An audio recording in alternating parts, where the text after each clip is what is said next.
पंचायत चुनाव की काउंटिंग जारी है। आज सुबह 8 बजे से ये काउंटिंग शुरू हुई है, जो पूरी रात चलेगी। नतीजों को जानने के लिए काउंटिंग सेंटर्स के बाहर लोगों की भारी भीड़ दिखी। पुलिस समझाती रही, लेकिन भीड़ नहीं मानी। कोविड के बढ़ते हुए मामले को देखते हुए यहाँ पे कोई भी सोशल डिस्टेंसिंग नहीं हो रही है।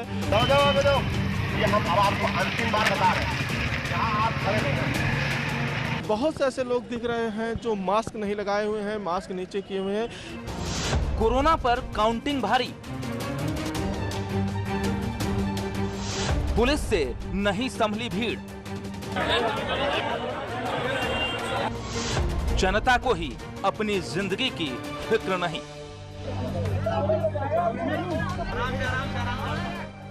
कोरोना के हर नियमों को तोड़ती भीड़ देखिए।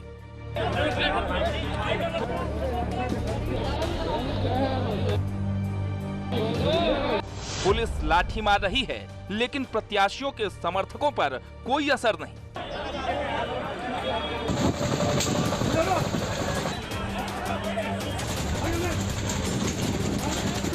हर जिले की एक जैसी तस्वीर है।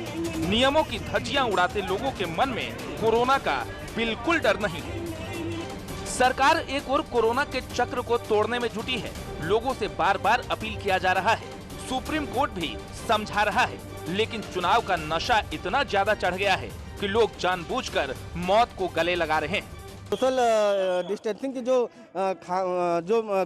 करवाया जा रहा है वो नज़र नहीं आ रहा है। लोग एक दूसरे से सटे हुए हैं, तो ये तस्वीरें अपने आप में एक बहुत बड़ी तस्वीर। अभी कैमरे चलने के बाद भले पुलिसकर्मी लोगों को हटाते हुए दिखे हैं।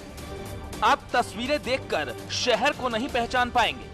हर जिले के किसी न किसी काउंटिंग सेंटर पर ऐसी ही भीड़ है।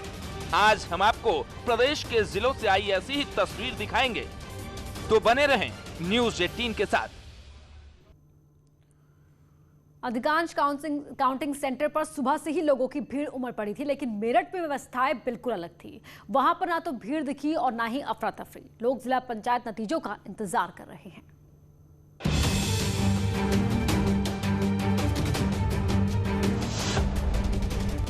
मेरठ में कुल 33 जिला पंचायत मेंबर के पद हैं। ये हम अब आपको अंतिम बार बता रहे हैं, जहाँ आप खड़े नहीं हैं।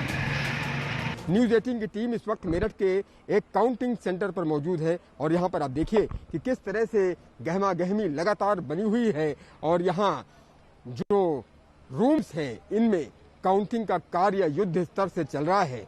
सुबह 7 बजे से ही लगातार, सुबह 8 बजे से ही लगातार काउंटिंग की जा रही है। मतपत्र गिने जा रहे हैं और कर्मचारी शिफ्ट वार यहाँ लगाए गए हैं। इन तस्वीरों में आप देख सकते हैं कि किस तरह से कर्मचारी मशक्कत कर रहे हैं, अपनी ड्यूटीज को अंजाम दे रहे हैं। कोविड प्रोटोकॉल का पालन करते हुए यहाँ मतपत्र गिने जा रहे हैं।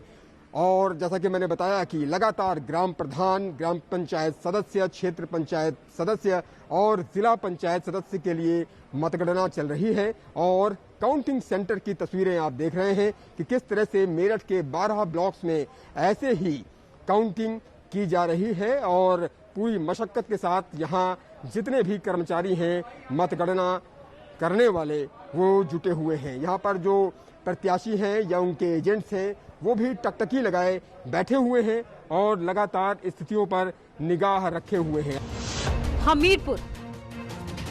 हमीरपुर में जिला पंचायत की 17 सीटें हैं। इसके रिजल्ट सबसे बाद में आएंगे। जल्दी तो परिणाम नहीं आएंगे क्योंकि जो गिनती है काउंटिंग की वो बहुत स्लो चल रही है, तो देर रात आने की संभावना है। रात 1 बजे के बाद निश्चित तौर पे सभी 17 सीटों पर परिणाम आ सकता है, तो निश्चित तौर पे 1 बजे तक परिणाम आने की उम्मीद है। उमाशंकर मिश्रा, न्यूज़ 18, हमीरपुर। पश्चिम बंगाल में ममता सरकार की हैट्रिक लग गई है। विधानसभा चुनाव में 200 से ज्यादा सीट जीतकर तीसरी बार सरकार बनाने जा रही है। हालांकि ममता बनर्जी अपनी सीट हार गई। बीजेपी के शुवेंदु अधिकारी ने ममता बनर्जी को हरा दिया, लेकिन पश्चिम बंगाल में टीएमसी की लैंडस्लाइड विक्ट्री है।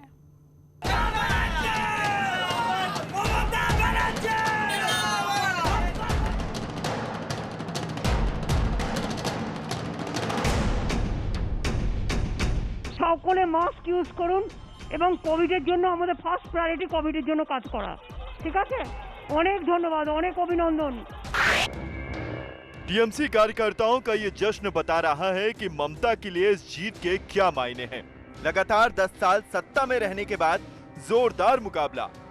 बीजेपी पूरी ताकत के साथ चुनौती दे रही थी। टीएमसी के कई दिग्गज चुनाव से पहले दीदी का साथ छोड़कर बीजेपी के खेमे में चले गए। इसके बावजूद बंगाल में ममता बनर्जी ने जीत की हैट्रिक लगा दी। बीजेपी डबल डिजिट में सिमट गई। कांग्रेस लेफ्ट गठबंधन का सुपड़ा साफ हो गया। ओवैसी और परिजादा अब्बास सिद्दीकी के वोटों का सारा समीकरण बिखर गया।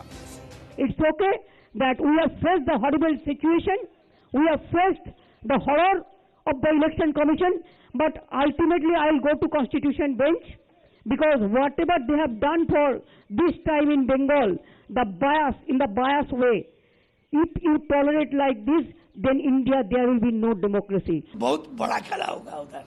तो क्या कहना चाहेंगे जिस तरह से ये अभी बहुत बधाई दे रहा है नेशनल लेवल पर ममता बनर्जी को। मोदी और अमित शाह को पदत्याग करना चाहिए, उसको रिजाइन करना चाहिए, क्योंकि बंगाल को जनता बोल दिया हम लोग ये सारा दिन जय श्री राम और 900 रुपया गैस का दाम, ये सब हम मानते नहीं। इधर में दंगा फसाद नहीं चलेगा। नतीजे बता रहे हैं कि पूरी ताकत लगाने के बावजूद बीजेपी ममता बनर्जी को नुकसान नहीं पहुंचा पाई। हालांकि इसमें कोई दो राय नहीं है कि पिछले विधानसभा चुनाव के मुकाबले बीजेपी ने इस बार अपनी जमीन काफी मजबूत की है, क्योंकि 2016 के विधानसभा चुनाव में बीजेपी सिर्फ 3 सीट जीत पाई थी। लेकिन बंगाल में सबसे बड़ा नुकसान लेफ्ट को हुआ है, क्योंकि लेफ्ट को 70 से ज्यादा मौजूदा सीट गंवानी पड़ी है। मुख्यमंत्री को हराने के लिए केंद्र के शीर्ष नेता, देश के प्रधानमंत्री, देश के गृह मंत्री, देश के कारोबार को देखने की जगह उनको हराने के पीछे लगे और उस माध्यम से पूरे देश में जिस तरह से कोरोना का फैलाव हुआ। कहा जा रहा है कि बंगाल में बाहरी का मुद्दा और बंगाल अस्मिता का दाव पूरी तरह से ममता बनर्जी के पक्ष में रहा। ये भी कहा जा रहा है कि ममता बनर्जी पर धुआंधार हमला बीजेपी के लिए उल्टा पड़ गया। हालांकि असम में बीजेपी अपनी सत्ता बचाने में कामयाब रही। और यहां रुक रहे एक छोटे से ब्रेक के लिए जल्द लौटते हैं।